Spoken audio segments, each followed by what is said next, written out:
So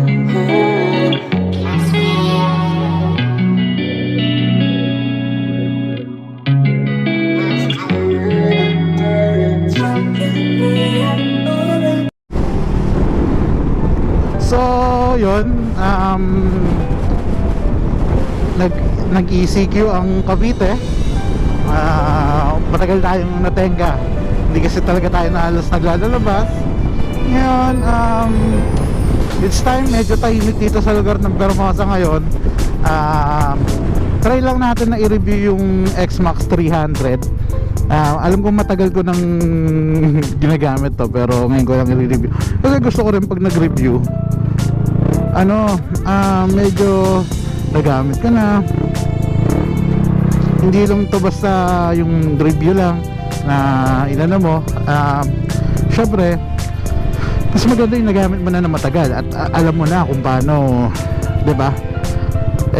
Pangit naman yung nagre-review ka ng hindi mo talaga ginagamit. Yan, so far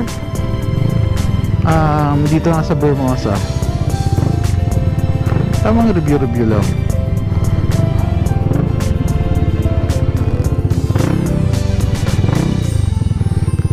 Right.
So yun, konting review muna tayo kay X-Max 300. Ano ba meron? Si X-Max 300 ay magkano ba siya ngayon? 249,000, pero stop production. Wala kang makikitang X-Max ngayon sa mga kasa. Sobra hirap maganap ngayon. Wala pang may idea kung kailan ilalabas ang X-Max na bagong modelo. Waiting pa rin ang maraming riders. Then ayan, umpisa natin ngayon yung ating review kay X-Max. Sa X-Max 300, ang nakalagay sa ORCR nya ay 300cc mismo. Ngayon, kamusta ba si X-Max? Yan, ito, tignan niya, relax na relax lang ako sa X-Max 300. Medyo mataas lang talaga siya. Yung height niya, sakto yung height niya, pero nagmumukha siyang mataas kasi nahihirapan akong abutin yung tawag dito, yung floor, kasi masyadong malapad yung upuan. Ngayon, ayoko naman magbaba ng shock. Ang ginawa ko na lang, bumili ko ng tawag dito, flat seat. Ito nga yung latong. Yun yung pinalit ko pang kontra doon sa taas ng height. Yun nga lang, ang disadvantage sa binili kong upuan, hindi naman ako makapaglagay ng helmet sa compartment. Yun naman siya. Kasi sa compartment, kung stock na upuan ang gamit ko, kaya maglagay ng isang half face tsaka isang full face na helmet.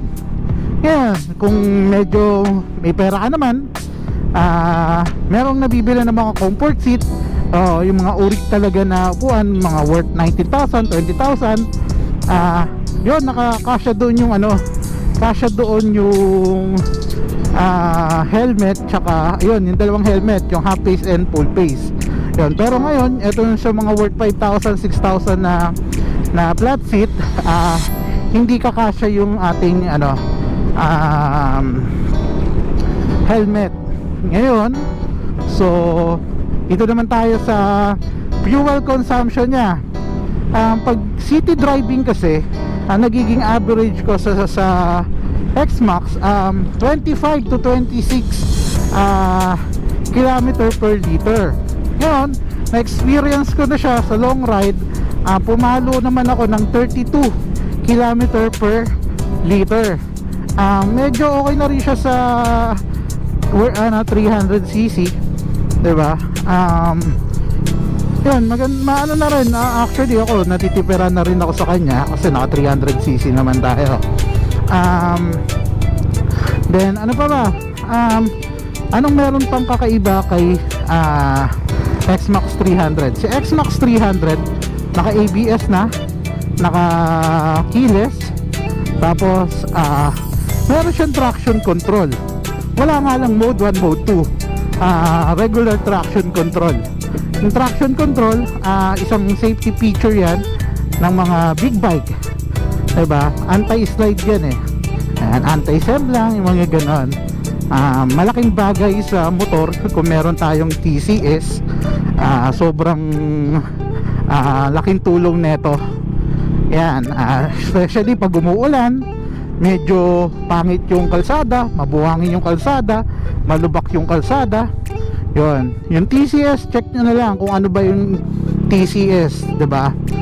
Si NMAX 2021, yung B2 na isa, yung pinaka latest, meron na siyang TCS. Yun, grabe no, sa 155cc meron ng TCS. Kumbaga yung etong X-Max, yung specs ng X-Max natin meron na pala doon sa 155 na NMAX, diba? Ayos din. Malaking bagay yun, yung may ano ka TCS. Then sa gulong, 14 ang harapan, 15 naman yung likod. Yun yung gulong niya. Then ngayon kasi naka-oversize na ako na Grosso.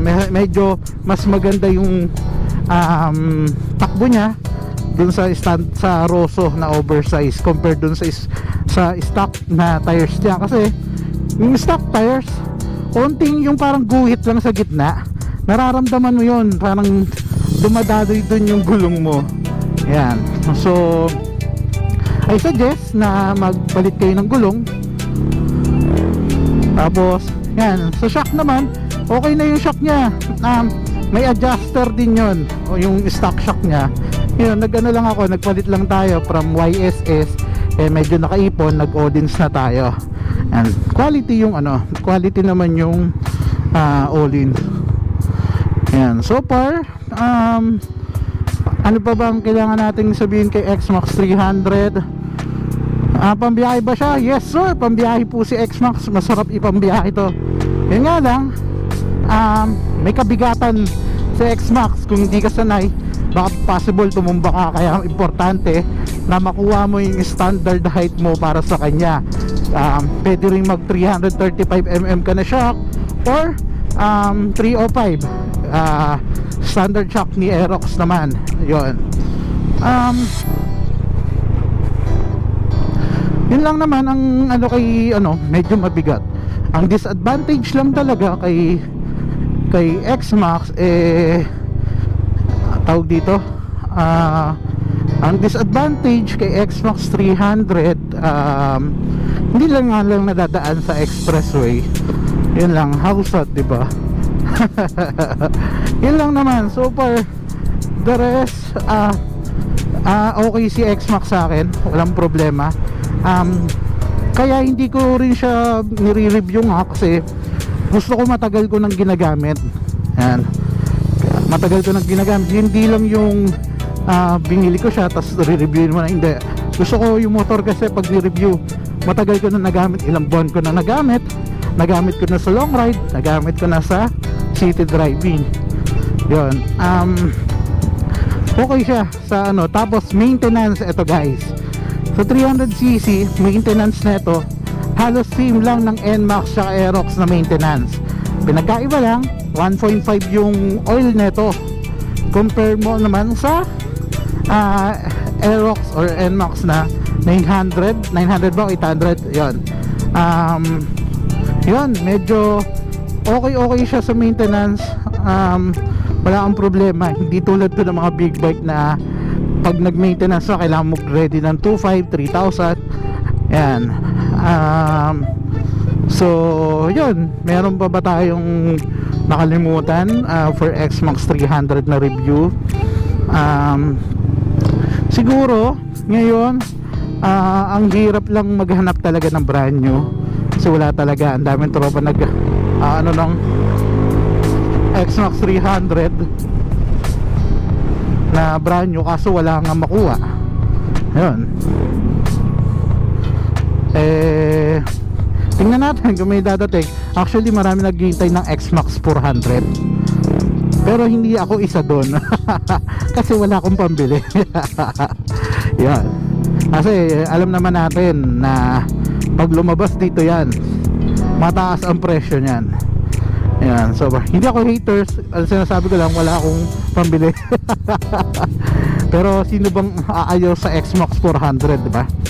Express legal. Pero alam nyo ba na may mga nakausap ako na XMAX 300 user kung sa province ng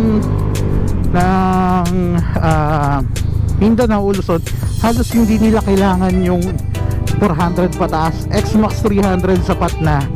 Bakit? Dito lang naman sa Luzon kasi may mga expressway which is 400 up lang yung pinapayagan nila na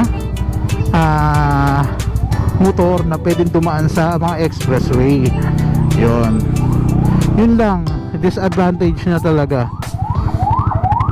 Pero so far nasa inyo naman yan. Kung taga Luzon tayo, kung gusto nyo talaga mag expressway, pwede naman na mag expressway na kayo. Yan, magbumili na kayo ng expressway legal na motor. So yun guys, paano, hanggang dito na lang. Sa susunod ulit, salamat sa panonood mga ka-Scrummy. Alright.